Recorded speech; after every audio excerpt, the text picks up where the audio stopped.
உங்களில் நிறைய பேருக்கு தெரியும் யூடியூப்லேருந்து பணத்தை சம்பாதிச்சு கொள்ளலாம்னு. நீங்கள் கூட ஒரு யூடியூப் சேனலை ஸ்டார்ட் பண்ணி அதில் ஃபெயிலியர் கூட ஆயிருக்கலாம். இதுவே ஃபேஸ்புக் மூலமும் நீங்கள் பணத்தை சம்பாதிச்சு கொள்ளலாம். இது எப்படி என்று நான் இப்போ உங்களுக்கு ஸ்டெப் பை ஸ்டெப்பாக சொல்கிறேன். நான் உங்கள் பிரதீப். வணக்கம். யூடியூப்பில் பார்த்தீங்கன்னா நீங்கள் போடுற ஷார்ட் வீடியோவுக்கும் நீங்கள் போடுற லென்த் வீடியோவுக்கு மட்டும்தான் பணத்தை சம்பாதிச்சு கொள்ளலாம். ஆனால் ஃபேஸ்புக்கில் அப்படி இல்லை. நீங்கள் போடுற போஸ்ட்டாக இருக்கட்டும், உதாரணமாக ஒரு இமேஜ் மூலம் ஒரு போஸ்ட்டை போடுறீங்க, இல்லாட்டி ஒரு டெக்ஸ்ட்டாக ஒரு போஸ்ட்டை போடுறீங்க, ஒரு லென்த் வீடியோ போடுறீங்க, இல்லை ரீல்ஸ் போடுறீங்க, இப்படி நீங்கள் போடுற எல்லா விதமான போஸ்ட்டுக்கும் நீங்கள் பணத்தை ஏர்ன் பண்ணி கொள்ளக்கூடிய மாதிரி இருக்கும். இதுக்கு ஃபர்ஸ்ட் நீங்கள் ஃபேஸ்புக்கில் ஒரு அக்கௌண்ட் வந்து கிரியேட் பண்ணியிருக்கணும். இந்த காலத்தில் வந்து ஃபேஸ்புக்கில் அக்கௌண்ட் இல்லாத ஒருத்தர் இருக்க முடியாது. ஆனால் இதில் என்ன பிரச்சனைனா, நீங்கள் வந்து ஃபேஸ்புக்கில் ப்ரொஃபைல் என்ற கேட்டகரியில் தான் உங்களோட அக்கௌண்ட்டை வச்சிருப்பீங்க. ஆனால் ப்ரொஃபைல் என்ற வச்சிருக்க நீங்கள் பணத்தை ஏர்ன் பண்ணிக்கொள்ள முடியாது. இதை நீங்கள் ஒரு ஃபேஸ்புக் பேஜாவோ இல்லாட்டி நீங்கள் வச்சுக்கிற ப்ரொஃபைல ஒரு ஃபேஸ்புக் பேஜாக மாற்றணும். அது எப்படின்னா, ஒரு ப்ரொஃபஷனல் மோடுன்னு ஒரு ஆப்ஷன் இருக்குது. இந்த ஆப்ஷனை நீங்கள் ஒன் பண்ணுறதன் மூலம் நீங்கள் வச்சுக்கிற ப்ரொஃபைலையே ஒரு ஃபேஸ்புக் பேஜாக மாற்றிக்கொள்ளக்கூடிய மாதிரி இருக்கும். இப்போ இதுலேயும் இன்னொரு பிரச்சனை இருக்குது. என்னென்னு பார்த்தீங்கன்னா, நீங்கள் ஏற்கனவே ஒரு ஃபேஸ்புக் வந்து யூஸ் பண்ணி கொண்டு இருக்கிறீங்கன்னா அதில் வந்து காப்பிரைட் இல்லாட்டி காப்பிரைட் ஸ்ட்ரைக் இல்லாட்டி ஏதாவது வயலேஷன் இப்படி வந்திருக்கக்கூடாது. இப்படி வந்திருந்தால் என்ன பிரச்சனை என்றால், நீங்கள் அதை திரும்ப யூஸ் பண்ணுறதால நீங்கள் வந்து ஃபேஸ்புக்லேருந்து பணத்தை ஏர்ன் பண்ணி கொள்ளக்கூடிய மாதிரி இருக்காது.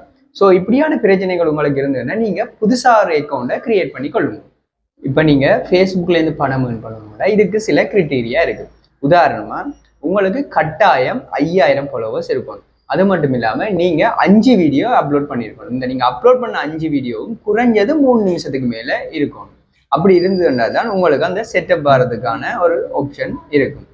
அது மட்டும் இல்லாமல் நீங்கள் போட்ட வீடியோஸ் வந்து 6000 வாட்ச் ஹவர்ஸை 60 நாளைக்குள்ள கடந்து இருக்கணும். அப்படி கடந்து இருந்தால் தான் நீங்கள் வந்து ஃபேஸ்புக்லேருந்து பணத்தை ஏர்ன் பண்ணி கொள்ளலாம். இப்போ நீங்கள் போடுற வீடியோஸ் வந்து உங்களோட ஒரிஜினல் கண்டென்ட்டாக இருக்கணும். இப்போ நான் ஏன் ஒரிஜினல் கண்டென்ட்னு சொல்கிறேன்னா, நீங்கள் இன்னொரு ஆண்ட வீடியோவை தூக்கி உங்களோட பேஜில் அப்லோட் பண்ணுறதாலையோ இல்லை அவங்க போட்டிருக்கிற வீடியோவை நீங்கள் ரீக்ரியேட் பண்ணுறதாலையோ உங்களுக்கு காப்பிரைட்ஸ் இல்லாட்டி வயலன்ஸ் இது போன்ற பிரச்சனைகள் வர்றதுக்கு அதிக சந்தர்ப்பங்கள் இருக்குது. இப்படியான சந்தர்ப்பங்களில் உங்களோட பேஜ் வந்து ஏற்கனவே மானிட்டைசேஷன் ஆகியிருக்கின்றாலும் அது வந்து க்ளோஸ் ஆகிறதுக்கு நிறைய சந்தர்ப்பங்கள் இருக்குது. இதால் நீங்கள் ஃபேஸ்புக்குண்ட வழிமுறைகளை பின்பற்றணும். இதுக்காக தான் நான் சொல்கிறேன், நீங்கள் ஒரிஜினல் கண்டென்ட்டை கிரியேட் பண்ணி போடுங்க. அடுத்ததாக, உங்களோட பேஜ் வந்து மானிட்டைசேஷன் ஆகிட்டா எப்படி பணத்தை எடுத்துக்கொள்றன்றது ஒரு சந்தேகம் உங்களுக்கு இருக்குது.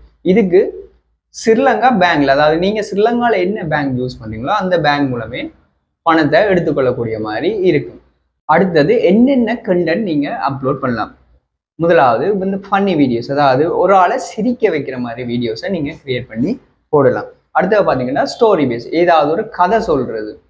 உதாரணமாக சின்ன பிள்ளைகளுக்கான கதையை சொல்கிறதோ இல்லாட்டி ஆதி காலத்தில் என்ன நடந்ததுன்ற ஒரு ஸ்டோரி பேஸான கதையை நீங்கள் சொல்கிற மாதிரி ஒரு வீடியோவை கிரியேட் பண்ணி உங்களோட பேஜில் அப்லோட் பண்ணி கொள்ளலாம். அடுத்தது எஜுகேஷன் பேப்பர்ஸ், உதாரணமாக இந்த மொபைல் டிப்ஸ் இல்லாட்டி புதுசாக கண்டுபிடிப்புகள் இல்லாட்டி பாடசாலை கல்வி சம்பந்தமான ஏதாவது ஒரு வீடியோஸ், இப்படியான வீடியோஸை நீங்கள் கிரியேட் பண்ணி போட்டு கொள்ளலாம். இது வந்து நீங்கள் எப்படியான வீடியோஸ் போடலாம்ன்றதுக்கு உதாரணம். எப்படியான வீடியோஸை நீங்கள் போடக்கூடாதுன்றதுக்கும் சில வழிமுறைகள் இருக்கு. இப்போ டிக்டாக்ல இருக்கிற வீடியோஸ் எடுத்து அப்படியே நீங்கள் போடக்கூடாது. ஏன்னா போட்டிங்கன்னா அதில் வந்து ஓட்டமாக்கி இருக்கும். ஓட்டமாக்குன்னா டிக்டாக்ன்ற ஓட்டமாக்கி இருக்கும். இதால் வந்து உங்களோட நீங்கள் போடுற அந்த கண்டென்ட்டுக்கு பணத்தை ஏர்ன் பண்ணிக்கொள்ள முடியாது.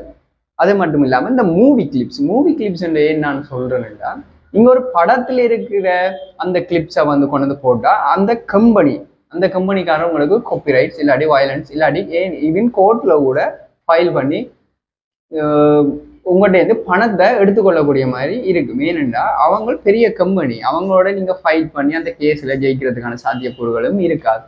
ஸோ இப்படியான கிளிப்ஸுகளை நீங்கள் போடாதீங்க. நீங்கள் அடுத்தது முக்கியமாக பார்க்க வேண்டியது இந்த மியூசிக், அதாவது வாய்ஸ் ஓவர். நீங்கள் என்ன செய்வீங்கன்னா, சில நேரங்களில் ஒரு வீடியோவை எடுத்து போட்டு ஒரு படத்தில் வர சாங்ஸோ இல்லாட்டி ஏதாவது ஒரு சாங்ஸையோ அப்லோட் பண்ணி விட்டுருவீங்க. இதை நீங்கள் கட்டாயம் முக்கியமாக பார்க்கணும். என்ன, நீங்கள் சாங்ஸை அப்லோட் பண்ணுறீங்கன்னா அதுக்கு தான் கூடுதலாக காப்பிரைட்ஸ் வருது.